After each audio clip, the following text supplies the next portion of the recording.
Well, happy Thanksgiving, everybody. It's that time of year where the golf season's winding down and turkeys are running for cover. Um, Clearly, the U.S. administration didn't run for cover on Friday. So, a lot of headlines to cover. But for a change, we're going to look at some economic data from Canada where we're still producing some. Okay, it would seem to me that the economic numbers out of Canada are random number generated. I don't know that there's much science behind this. We lost 65,000 jobs last month. We gained 60,000 this month.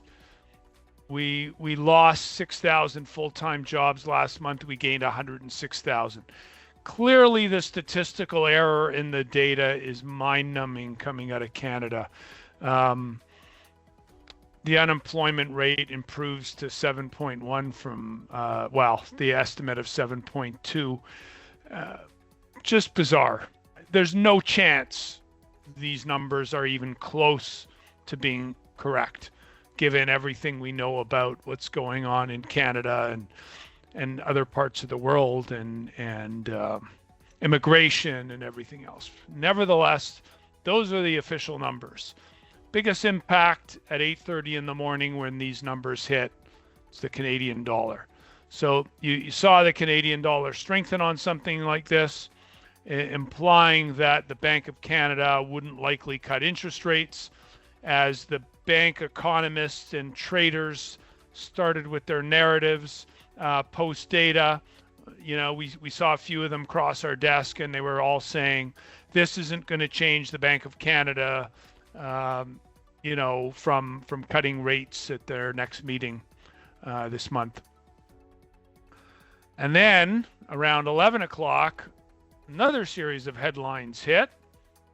And here we go. So in response to China putting restrictions on rare earths in terms of leaving China, Trump had a couple of headlines. China's becoming very hostile, and he's going to threaten extreme tariffs and countermeasures. Obviously, risk assets didn't like those headlines. And so whether it was commodity prices, you see the big reversal there, a lot of this up move here in recent weeks was all gold driven. There are very few other commodities that were lifting, copper a little bit, but those headlines killed it. So we're going to come back into the range in terms of commodity prices as a basket. Very likely everything's going to mean revert here. That's been risk on, risk off. When we look at the Treasury market, we closed Friday pretty close to the high. Bond supply this week in the long end went down okay, not good, but okay. So still the tremendous amount of deficits. This was the last long bond auction. We'll get a 20-year next week, but this is the last real long bond auction until we get the quarterly refunding announcement that's scheduled for November 5th. So that's going to be the next big day for the long end of the curve. We saw this front end rally off these headlines and off the weakness in equity markets.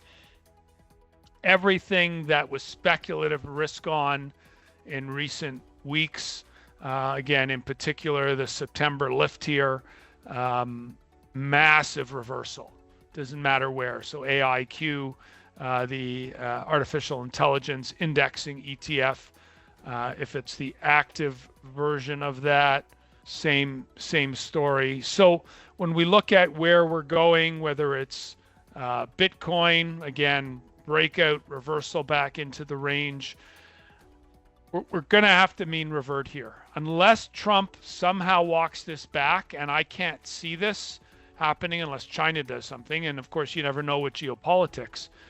But a lot of the froth that has come in to the NASDAQ and tech in particular since the breakout earlier this year, interestingly enough, that breakout gap we had in June is right at the 38.2% Fibonacci on Qs, which is around 533.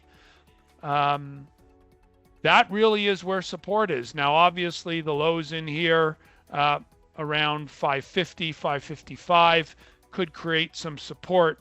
The 50-day average that provided support on the last couple dips probably gets taken out on Monday if we don't see a walk back. And we might. And I wish I knew, because I could easily trade in advance of knowing something like that. But for now, the speculative cap is probably in. It's going to be really tough, given Friday's price action on those headlines, for him to walk it back enough where they just don't care about tariffs anymore and trade risk. Market didn't care about it for months and months and months. China and US were friends. Every headline was bullish. They were doing deals, even though there's no detail on the deals with just about everybody. So rising 200-day Fibonacci, that's got to be where the market's heading. If we look at it, that in percentage terms, it's a good 10% on the NASDAQ that's going to come off.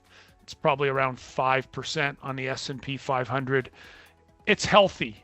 I believe it's very healthy. So if we come back, test the breakout, and the market holds, we're in good shape here. If it doesn't, we're in bad shape.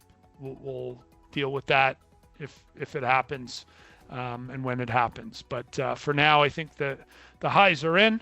I've probably said that before. I might have said that a few months ago here, and I was clearly wrong. So, this isn't for sure. This is a high probability reversal trade here, and likely all the speculative froth is going to come out of the markets in the coming weeks. Anyways, that's the message of the market that I read this week. Have a good one, everyone.